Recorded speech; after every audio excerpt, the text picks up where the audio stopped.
К Астане в эти дни приковано внимание масс-медиа. Астана дүйнө жүзүндөгү маалымат каражаттарынын көңүлүн өзүнө бурду. ШКУнун саммитин чагылдыруу үчүн Казакстандын борборуна 16 өлкөдөн журналисттер жана кабарчылар келишти. Жалпысынан 700дөн ашык чет элдик жана 200дөн ашык казакстандык маалымат каражаттары аккредитациядан өткөн. Алар маалымат агенттиктери, телеканалдар, басма жана электрондук басылмалар. Тынчтык жана ынтымак сарайынын бир нече кабатында журналисттердин иштөөсү үчүн атайын маалымат борбор бар. Жана бул жерде мындай масштабтагы иш-чараны чагылдырууга бардык шарттар түзүлгөн. Условия для освещения события такого масштаба.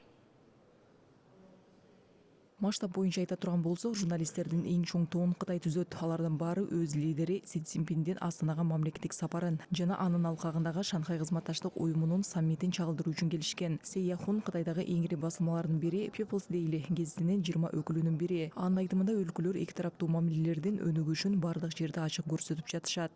Пару месяцев назад мы провели вот такое совместное интервью с нашими... Бир-эки ай мурун казак кесиптештерибиз менен биргелешкен интервью өткөргөнбүз. Биздин өлкөлөр ортосундагы ар кандай долбоорлор менен келгенбиз. Мисалы Астанадагы LRT, ошондой эле Казакстандагы жана Өскемендеги Рубан цехи. Биз өлкөлөрүбүздүн ортосундагы достукту баса белгилеп, өнөктөштүгүбүздүн келечектери жөнүндө сүйлөшөбүз. Биздин мамилебиз мындан ары дагы өнүгө берерине абдан ишенем.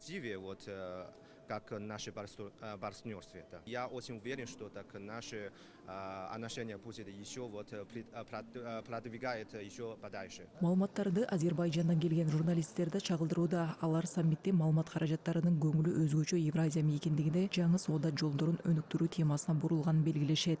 Нас объединяют многие... Бизди экономиканын көптөгөн тармактары, анын ичинде транспорт тармагы бириктирип турат. Бул жаатта эң маанилүү негизги долбоорлордун бири Азербайжан, Казакстан жана башка Борбор Азия өлкөлөрү аркылуу өткөн Орто коридор. Чындыгында алар бул транспорт коридорун өнүктүрүүгө жана мүмкүн болушунча көбүрөөк жүк тартууга, убакыт менен каржылык ресурстарды үнөмдөөгө абдан кызыктар. Биз бул окуяны чагылдырганыбызга жана анын төрага катары Казакстанда өтүп жатканына абдан кубанычтабыз. Биз Казакстандын төрагалыгы чындыгында абдан ийгиликтүү болду деп ишенебиз.